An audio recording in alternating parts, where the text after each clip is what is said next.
Imaginez la scène. Un constructeur japonais, réputé pour sa robustesse, vient d'enregistrer l'un des pires taux de panne jamais observés dans les données modernes de la DAC. Pire encore, une voiture électrique vendue comme premium échoue désormais au contrôle technique allemand, le redouté TÜV, à un niveau presque 3 fois supérieur à la moyenne de sa catégorie. Et plus grave, un modèle, actuellement en vente dans des showrooms à travers l'Europe, fait l'objet d'un rappel de sécurité urgent à cause d'inflateurs d'airbag défectueux, directement associés à plusieurs décès dans le monde. Les chiffres 2026 viennent de tomber. Le TÜV, la DAC et les grandes enquêtes consommateurs européennes ont rendu leur verdict. Ces données mettent en lumière une liste noire de 17 véhicules que tout acheteur averti doit aujourd'hui aborder avec une extrême prudence. Certains noms sur cette liste vont vous surprendre, et l'un d'eux se trouve peut-être déjà garé chez vous. Il faut bien comprendre l'ampleur des données dont on parle. Chaque année, les inspecteurs allemands du TÜV contrôlent des millions de véhicules avec une rigueur implacable. La DAC, le plus grand club automobile d'Europe, intervient sur des millions de pannes réelles au bord de la route. Et partout sur le continent, des organisations de consommateurs sondent des dizaines de milliers de propriétaires sur leur quotidien. Quand on croise ces sources massives, des tendances lourdes apparaissent. Des tendances que les marques préféreraient garder sous silence. Ici, pas d'opinion ni de supposition, uniquement des faits, des taux de défaillance observés, des rappels officiellement recensés et des coûts de réparation qui signalent, pour certains modèles, de vrais risques financiers et parfois des enjeux vitaux de sécurité. Dans cette liste, vous trouverez de tout. Des voitures accessibles qui se dégradent à vitesse grand V, mais aussi des modèles haut de gamme dont la facture de réparation peut parfois dépasser la valeur même du véhicule. Et tout en haut de la liste, un cas se démarque, un défaut jugé suffisamment grave pour déclencher une action d'urgence des autorités. Commençons par le numéro 17. Les statistiques de l'ADAC Pannenstatistik 2025, basées sur des millions d'interventions en Allemagne, bousculent une idée reçue tenace, celle de la fiabilité japonaise systématique. Regardez les chiffres du Toyota CHR, millésime 2020. Il atteint le chiffre stupéfiant de 63,1 pannes pour 1000 véhicules. C'est l'un des niveaux les plus hauts de tout le jeu de données actuel. La Toyota Yaris de 2021, elle monte à 48,2 pannes pour 1000. Le RAV4 2020, 45,2. Et même la récente Yaris Cross de 2022 atteint les 40 pannes pour 1000. Que se passe-t-il?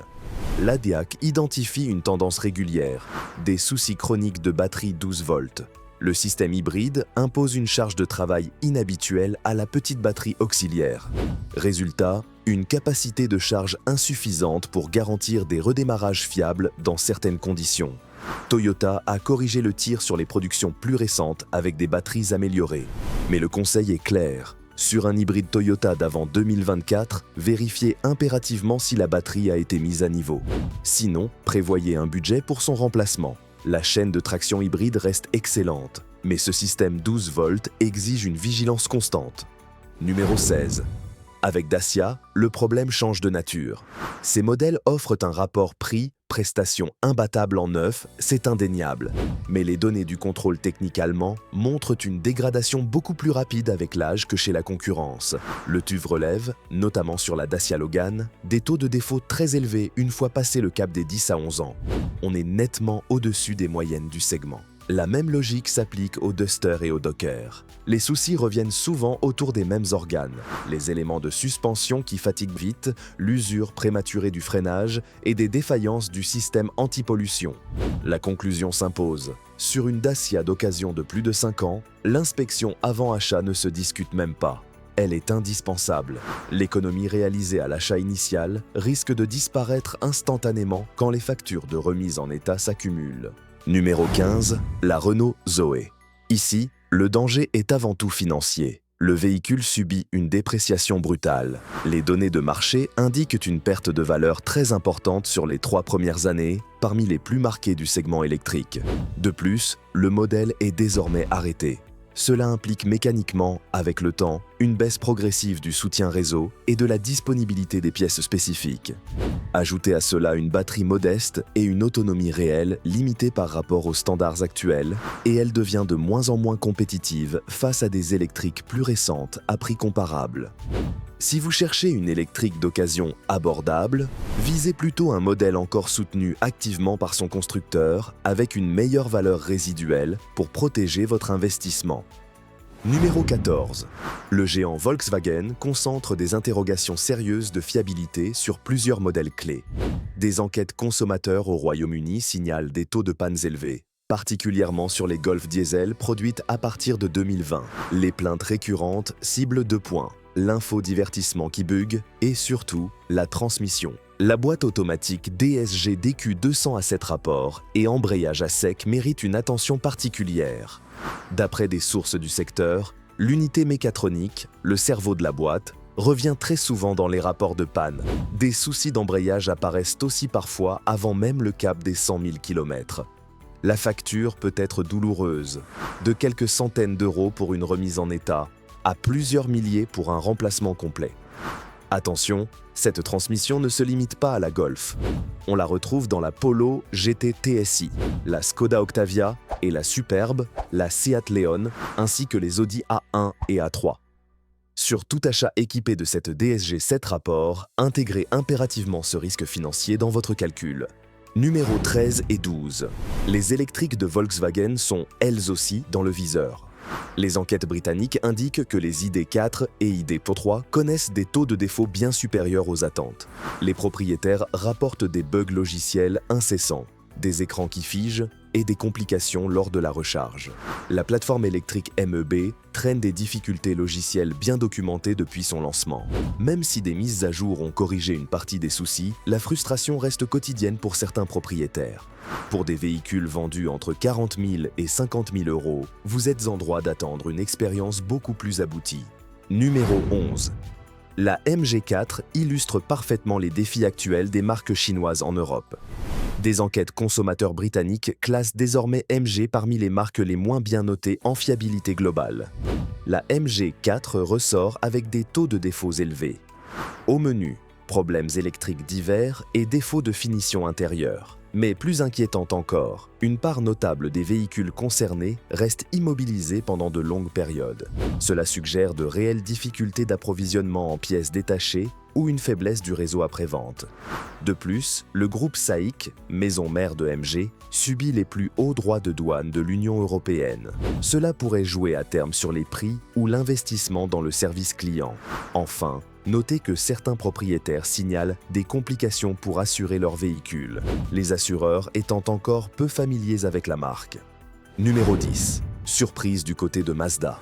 Le CX-60 affiche un taux de défaut anormalement élevé dans les enquêtes britanniques, malgré la réputation japonaise habituellement solide. Ici, les problèmes sont mécaniques plutôt qu'électroniques. Les retours se concentrent sur la suspension et la direction. Tout porte à croire qu'il s'agit d'un souci d'ingénierie lié à la toute nouvelle plateforme à propulsion, plutôt qu'un simple bug logiciel. Le seul point positif, c'est que les réparations sont majoritairement faites sous garantie. Mais pour un véhicule affiché entre 38 000 et 55 000 livres, passer son temps à l'atelier n'est pas ce qu'on attend du premium. Numéro 9. La Vauxhall Corsa électrique. Opel Corsa électrique subit une dépréciation très sévère. Les analyses de marché évoquent une valeur résiduelle qui plonge sous les 30% au bout de seulement 3 ans. C'est l'une des pires performances de la catégorie. La fiabilité n'arrange rien. Des modèles cousins de plateforme, comme le Vauxhall Mocha électrique, ressortent eux aussi avec des taux de défauts élevés. Les problèmes se concentrent sur les systèmes de batterie et l'électronique générale, avec, là encore, des délais de réparation prolongés. Numéro 8. Le Nissan Juke, à partir de 2019. Il se place très bas dans les classements de fiabilité britanniques, finissant parfois parmi les véhicules les moins bien notés. Les propriétaires signalent des pannes fréquentes, mais surtout des réparations coûteuses et longues. Les problèmes récurrents forment un trio classique: batterie, moteur et frein. Des données de garantie évoquent des coûts moyens de réparation supérieurs à 1000 livres, avec certaines interventions moteurs lourdes chiffrées en plusieurs milliers. Sur un véhicule neuf, vendu entre 20 000 et 28 000 livres, c'est un risque financier majeur à intégrer avant de signer. Numéro 7.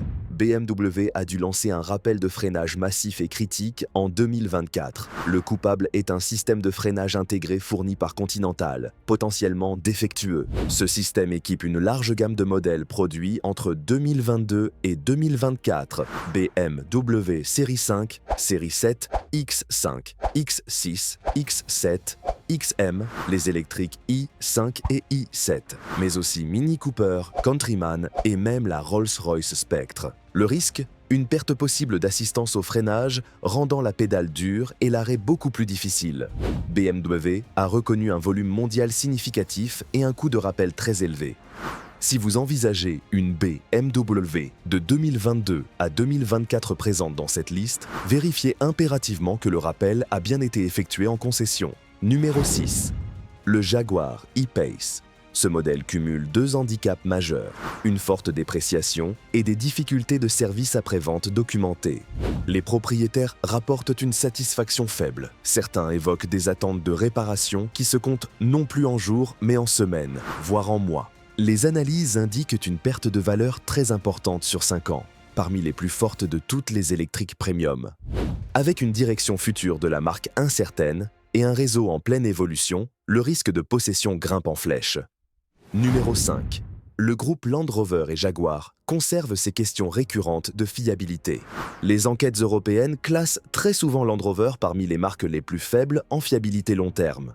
Les données de garantie montrent des coûts de réparation élevés, dépassant parfois les 25 000 livres pour des défaillances mécaniques majeures. Le moteur diesel Ingenium 2 litres, présent sur de nombreux modèles, cristallise les critiques, chaîne de distribution qui casse, dilution d'huile, turbo défaillant. Plus inquiétant, des soucis moteurs catastrophiques surviennent parfois à de très faibles kilométrages, malgré un entretien suivi. Numéro 4. Ici, on parle de risque d'incendie. Certains Jeep Wrangler 4XM et Grand Cherokee 4XM, les hybrides rechargeables, font l'objet de rappels inquiétants liés à la batterie haute tension. Le risque identifié est celui d'un départ de feu, même véhicule à l'arrêt. Stellantis a reconnu plusieurs incendies et a conseillé aux propriétaires de se garer à l'extérieur, loin des bâtiments. Signalons aussi des rappels séparés sur certains modèles hybrides rechargeables Alfa Romeo et Dodge, concernant cette fois des éléments de freinage. Numéro 3. Un choix technique massivement critiqué et attaqué en justice. Le groupe Stellantis a équipé des millions de véhicules avec ses moteurs PureTech 1.0 et 1.2 litres 3 cylindres. La courroie de distribution baigne directement dans l'huile moteur. Un design accusé de provoquer une usure prématurée de la courroie qui se désagrège et bouche le moteur. Les modèles concernés sont légion. Peugeot 208 et 308, Citroën C3, C4 et C5 Aircross, Opel Corsa et Mokka, DS3 et DS4. Stellantis a réduit les intervalles d'entretien après une avalanche de défaillances. Une action collective est en cours en France. La facture grimpe vite. Près de 1000 livres pour un changement de courroie préventif et plusieurs milliers pour des travaux moteurs lourds. N'oublions pas le moteur diesel 1.5 Blue HDI, lui aussi critiqué et visé par des rappels liés à la chaîne d'arbre à cames et à des risques d'incendie. Sur ces motorisations, une prudence maximale et une inspection avant achat approfondi sont non négociables. Numéro 2. Tesla. Les résultats allemands du contrôle technique attirent l'attention cette année. Le rapport TÜV 2026 est formel.